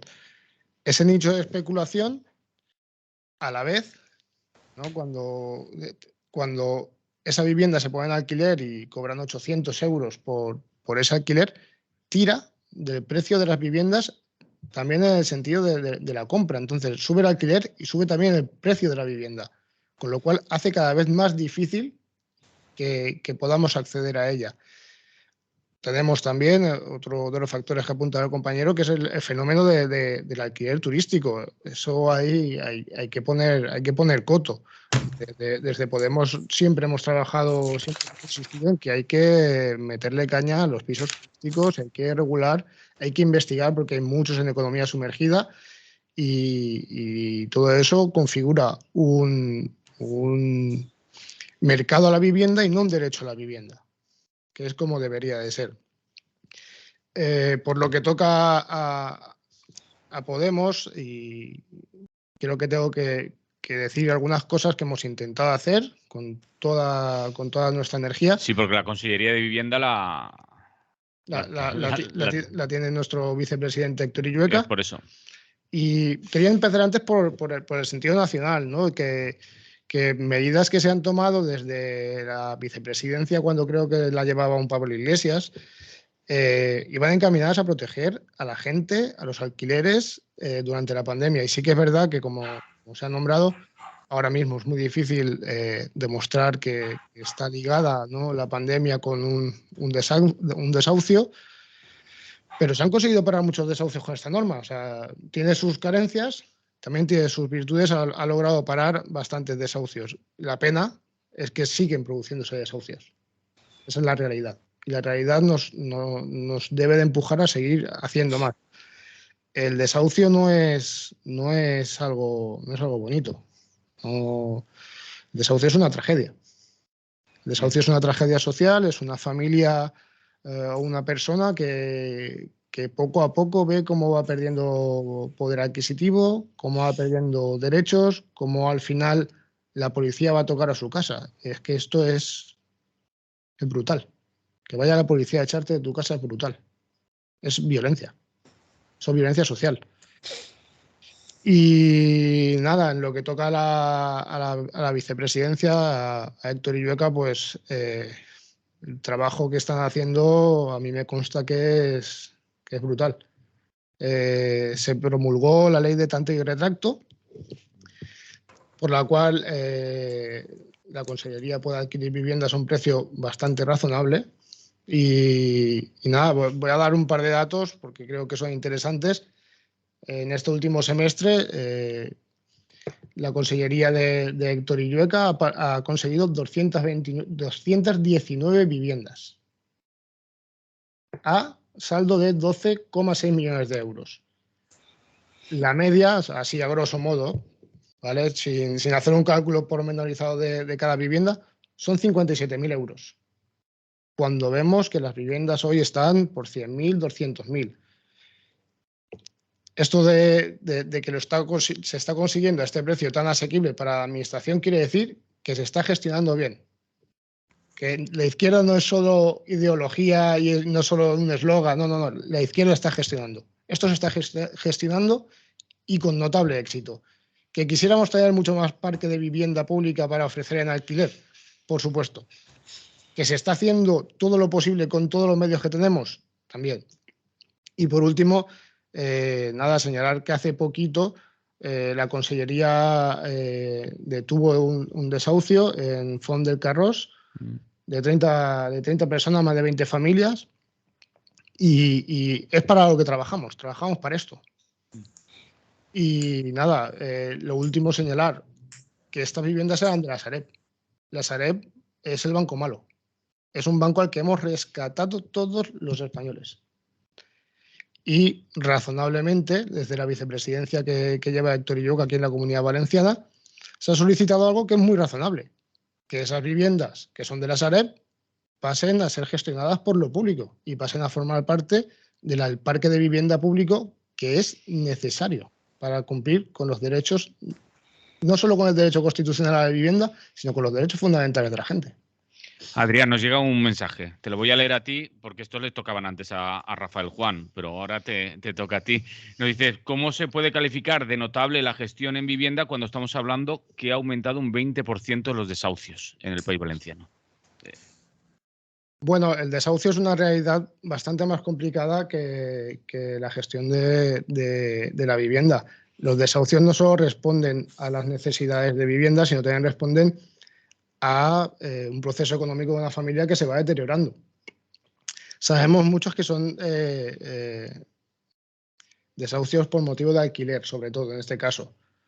El alquiler estamos trabajando para regularlo. Tenemos una propuesta que el PSOE siempre tiemblan las piernas cuando hablamos de ella, que es regular los alquileres. Tenemos una ley de vivienda que en teoría debe de estar vigente para el 2023. O sea, cuando sean las elecciones municipales y tengamos que enfrentarnos a la regulación del alquiler, nosotros lo vamos a tener muy claro. Hay que regular el alquiler para evitar que esta gente sea desahuciada. ¿Que nos gustaría llegar ahí? Por supuesto, toda la razón a esta persona. Es paradójico que estemos gestionando vivienda y sigan sucediendo desahucios. Ojalá pudiéramos llegar a todas esas realidades. Esto de gestionar tiene la parte bonita de poder hacer cosas y también la parte mala de que te comes estas contradicciones, por supuesto. Rafael. Sí, no. Adrián ha dicho muchas cosas que yo iba a mencionar, por ejemplo, pues la ley de tanto y retracto, la propuesta de Héctor Illueca de que las viviendas de la Sareb sean de titularidad pública, y es más, es una propuesta que además se está coordinando con otras comunidades autónomas. Me parece muy importante. Es decir, y Podemos, aparte de la regulación de los alquileres, también propone la prohibición de los desahucios. Eso hay que recordarlo. Como mínimo, prohibición de los desahucios mientras no haya alternativa habitacional. Se hace lo que se puede y creo que se está haciendo bastante. No lo suficiente, evidentemente. No lo suficiente. Porque aquí el problema de fondo, como se ha apuntado muy acertadamente, es que la vivienda no se considera un derecho. Se considera un mercado. Como el trabajo también se considera un mercado y no un derecho. Se habla del mercado del trabajo, no del derecho al trabajo. Y se habla del mercado de la vivienda y no del derecho a la vivienda. Son chips que hay que cambiar y son leyes que hay que cambiar. Y la ley de la vivienda está ahí esperando y estamos presionando y hablamos, como hemos hablado tantas veces aquí, de la correlación de fuerzas. Y el PSOE por la regulación del alquiler no termina de verlo. Ellos saben por qué y los demás sospechamos por qué. Pero se está haciendo lo que se puede. Y por supuesto es una tragedia. Porque además se está proponiendo por otros lados, y también del PSOE, que las viviendas de la Sareb no pasen a los fondos buitre. Así, con todo el descaro. Bueno, En esa pelea estamos. En esa pelea estamos. Y a ver a dónde llegamos, pero en cualquier caso me consta que Podemos y que al partido al que pertenezco, como todo el mundo sabe, está haciendo, y Héctor Illueca, una persona además en la que creo que es uno de los políticos más competentes de este país ahora mismo, y lo digo sin ningún tipo ni de ánimo de peloteo ni de nada, es así, está haciendo todo lo que puede y un poco más, implicándose personalmente, por ejemplo, para impedir el desahucio de esas 20 familias hace poco, negociando él personalmente. Y sobre todo, y me parece muy importante, coordinándose con otras comunidades autónomas para presionar para que las viviendas de la Sareb pasen a ser de titularidad pública y no a manos de los fondos buitre. Se nos está acabando el tiempo. Estoy viendo que nos quedan menos de 10 minutos de tertulia y tenemos, no sé si queréis añadir algo más de esto, que lo podréis hacer, pero yo voy a plantear los dos temas que teníamos por ahí apuntados y a ver cómo lo gestionáis, os autogestionáis estos 10 minutitos. Tenemos apuntado aquí que vuelven las movilizaciones en defensa del sistema público de pensiones, que tenemos el 15 de septiembre en Valencia una convocatoria de concentración y el 15 de octubre, si no me equivoco, una marcha a Madrid. Ahora Antonio seguro que nos da más información sobre ello, y que sigue la gresca en torno al Poder Judicial. Esa gresca que yo no sé cuánto tiempo llevamos con ello y si se solucionará alguna vez. Antonio, ¿empiezas tú con esta última ronda? Vale, pues sí. Simplemente ya para concluir el tema de la vivienda, pues recordar que tenemos una situación que se ha vuelto ahora en contra de nosotros, ¿no? Porque aquí lo normal era que la gente tuviera pisos en propiedad. Eso ahora es imposible, dados el nivel de salarios y la poca estabilidad en el empleo que padecemos, ¿no? Eso, de momento, lo que nos obliga es a buscar la otra solución, que es tener un gran surtido, un sector de vivienda pública para alquilar, no privada, porque entonces estamos en las mismas, ¿no? Tiene que haber mucha vivienda pública y que la gente viva de alquiler en unas condiciones dignas. En muchísimas ciudades, grandes ciudades europeas, la vivienda de alquiler es el 60 o el 70% del total, ¿no? Al revés que en España, que lo que es mayoría todavía es la vivienda privada, ¿no? Eso está dando un cambio y por tanto habrá que buscar soluciones en ese sentido, de tener un sector de vivienda pública protegida para alquilar. Y bueno, volviendo a esto de los pensionistas, por decir que efectivamente en realidad no ha desaparecido la movilización de los pensionistas, porque con mascarilla y sin mascarilla pues ha seguido haciendo cosas, y la verdad es que junto a la lucha de la mujer por su igualdad y por su reconocimiento, el tema de los pensionistas pues ha sido los sectores más activos de los últimos años, ¿no? Y ahí seguimos. Y como tú dices, pues se va a dar un empujón más porque siguen las amenazas. Puede dar la sensación de que esto ya está arreglado, que ahora las pensiones van fabulosamente y que ya se ha solucionado todo, pero no es así. Sigue habiendo pensiones de 700 euros y de menos, nos han subido el 2,5% cuando ya estamos hablando de que los precios están por encima del 10%. Y eso hace pues que las pensiones no tengan el poder adquisitivo exigible para la vida en condiciones, ¿no? Por tanto, hay que seguir ahí, pero es que además hay una amenaza que va para adelante, que es que quieren ampliar el periodo de cálculo de la pensión, que antiguamente, muy antiguamente, vosotros nos acordaréis, estuvo en 2 años, pasó a 10, a 15, ahora está en 25 y quieren ampliarlo a 35 años. Claro, cuanto más años pone, sobre todo en una época en que ha habido muchos contratos temporales, periodos de paro y cosas de esas, pues eso hace que la pensión sea más baja. Se está hablando que añadir estos 10 años supondría entre un 7 y un 10% de disminución de la posible pensión que te fuera a tocar, ¿no? Y luego, por otro lado, pues sabéis que se está alargando la vida laboral. Ahora la jubilación ya no es a los 65, salvo que tengas 37 años y pico, ¿no? En el año 27, como no tengas 38 años y medio, ya no te jubilarás a los 65, será a los 67. Ahora está en 66 y 2 meses, ya, para el que no tenga el máximo de cotizaciones exigido. Por tanto, hay una amenaza muy importante con las pensiones, y las coordinadoras y el sindicalismo alternativo pues han dicho que van a dar un paso más y se va a seguir con las movilizaciones, pero incrementándolas. Entonces, la primera que hay, como tú muy bien decías, es este próximo jueves 15 de septiembre a las 12 de la mañana en la plaza del ayuntamiento. Acudir allí, y no hace falta recordar que el tema de las pensiones no es una preocupación o una necesidad de los pensionistas, es de toda la sociedad, porque el que no es pensionista ahora pues lo va a ser. y tendrá que defender la pensión que le puede tocar cuando se jubile. Entonces, es una lucha de todos. Aparte de que también está la demanda de incrementos salariales según el IPC y otras consignas, unos servicios públicos de calidad, tanto en enseñanza como en sanidad, es decir, que no se pide solamente la pensión, sino que es un movimiento que intenta conseguir mejoras sociales para todos. Así que el próximo jueves 15, como hemos dicho, pues en la plaza del Ayuntamiento, y luego va a haber muchas otras actividades. A partir del 1 de octubre saldrá una caravana, una marcha de pensionistas hacia Madrid para confluir en esa manifestación que decía Manolo, que se hará en Madrid el 15 de octubre.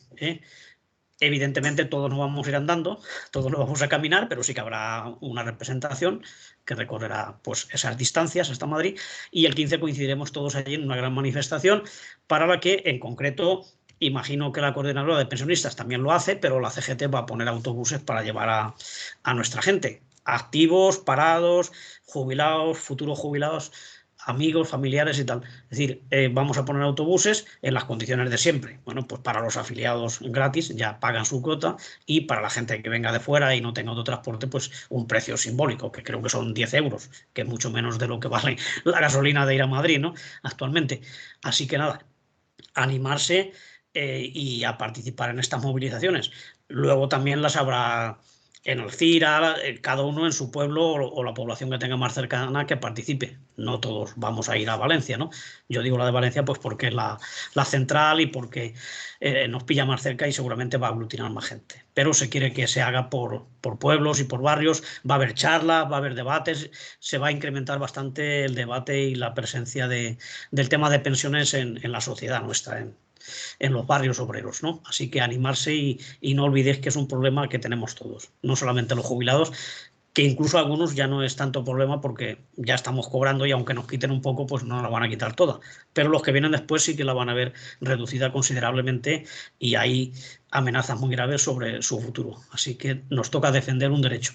No podemos darlo por perdido. Hay gente que dice, yo es que ya no voy a cobrar cuando llegue yo. Sí, tienes que pelear para que cuando llegues puedas cobrar. Incluso que cobres más que yo, que ya estoy jubilado. Porque tiene que ir subiendo a medida que sube el coste de la vida. O sea que no es un derecho que se ha perdido. Si no lo damos por perdido nosotros, no se perderá. Lo defenderemos y se mantendrá. Pero hace falta pues apretar y estar en las movilizaciones. Así que nos vemos el día 15, es próximo jueves aquí en Valencia, en la plaza del Ayuntamiento a las 12, y luego ya iremos animando a la gente para que se apunte al viaje a Madrid. Adrián. Apoyo a los pensionistas y totalmente de acuerdo. Esto no es una lucha solo de los pensionistas, es que esto es una lucha de toda la sociedad. Nada más hay que pensar que los pensionistas es que han sido la red de apoyo y solidaridad que han sostenido a millones de familias en este país cuando han venido mal dadas. Son los que, bueno, esto es un mantra, ¿no? Pero es que es verdad, son los que han ido construyendo lo poco que tenemos de estado de bienestar. Y entonces, total apoyo a estas manifestaciones y, bueno, los de Podemos estaremos ahí, eso es seguro. Y rápidamente 2 pinceladas de cada cosa. Recordar un poco lo que son las pensiones, que las pensiones, aparte de ser un derecho, responden a una situación de necesidad, porque cuando ya se llega a cierta edad, trabajar se convierte en algo difícil. Imaginemos a un obrero con 75 años, no se puede trabajar a esa edad. Entonces, como compromiso del Estado intergeneracional y de clase, el Estado se compromete a retribuir con suficiencia a quienes ya han trabajado para suplir esa necesidad. Lo importante aquí es que se supla esa necesidad y además que se haga con suficiencia para una vida digna. Y en esto se trabaja, ¿no? Hay que subirlo con el IPC, por supuesto, sin ninguna duda. Pero claro, nos enfrentamos a un ministro que sabemos quién es el ministro Escrivá, que era consejero, si no me equivoco, del BBVA. Es que no hablamos con un sindicalista de comisiones obreras o de la CNT. No, hablamos con un señor que era consejero del BBVA que vende seguros. Que es que eso, venden seguros para jubilaciones y caros, por supuesto. Entonces, enfrentamos enemigos poderosos. Y respecto al Poder Judicial, el Poder Judicial en este país no solo necesita una reforma, no solo necesita ser actualizado, no solo el PP está haciendo un bloqueo anticonstitucional, sino que además tiene otros múltiples problemas que quiero señalar rápidamente y ya con esto acabo. Tenemos un poder bastante politizado, un poder judicial bastante politizado, en el que los tentáculos de los partidos del bipartito son enormes, un sistema de oposiciones que promueve una judicatura bastante clasista y bastante conservadora, porque quien puede estudiar durante 8 años es a quien se lo pueden pagar. Yo como jurista no se me ha ocurrido nunca opositar a juez porque he tenido que trabajar de camarero. O sea, es así de simple. Es así de simple la ecuación. Y bueno, y tiene otros problemas de demarcación territorial, por ejemplo. La demarcación territorial de los juzgados de este país responde a necesidades del siglo XIX. Que estas cosas no salen en la televisión, pero es que... Y habría que actualizarla porque no responde a patrones sociales actuales y nada, pues también tiene carencias de personal que son increíbles, carencias de medios físicos y carencias de medios económicos. Aquí se invierte un 2% en justicia. La media de la Unión Europea es de entre el 4 y el 5%. Así que creo que el Poder Judicial no solo necesita una buena revisión, sino la justicia en sí. Rafael. Sí, muy breve. Respecto a las pensiones, está claro, ahora mismo las movilizaciones han sido, son y serán necesarias porque ahora mismo hay una gran batalla, una guerra de dos posturas contrapuestas. Una, la defensa de las pensiones públicas para que cualquier ciudadano de este país a una edad digna tenga una pensión digna, y otra es la presión de las grandes corporaciones y financieras, sobre todo, en pro de seguros privados, fondos de pensiones privados, etcétera, etcétera, y al que no pueda costeárselos que le den.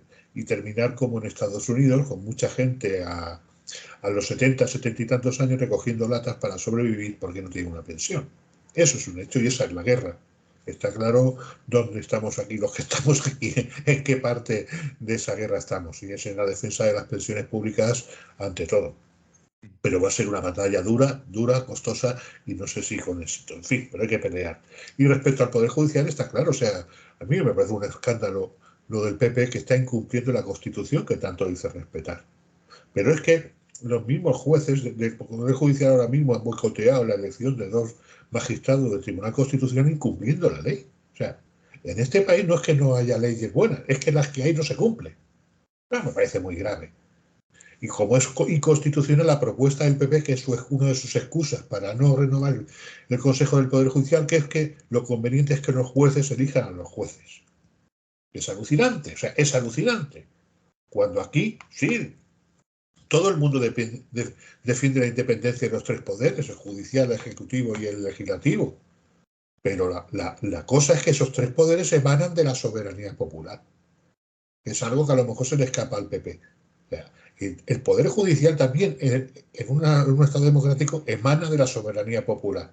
No emana de los jueces. El Poder Judicial no emana de los jueces. Emana de la soberanía popular. Otra cosa es la fórmula de elección de jueces para los Tribunal Constitucional, el Tribunal Supremo y el Consejo General del Poder Judicial, que es, por supuesto, manifiestamente mejorable. Pero sea cual sea, siempre tiene que ser bajo ese principio, que emana de la soberanía popular. Ese es el origen. Y al PP se lo olvida. Y otros no lo mencionan. Y aquí se incumple la ley alegremente. Los mismos jueces incumplen la ley. Pero en este aspecto y en aspectos más pequeños, como acoso judicial a determinados políticos y a determinadas personas, o sea, como es el caso del juez García Castellón, ahora mismo con Monedero o con otros dirigentes de Podemos, con el caso del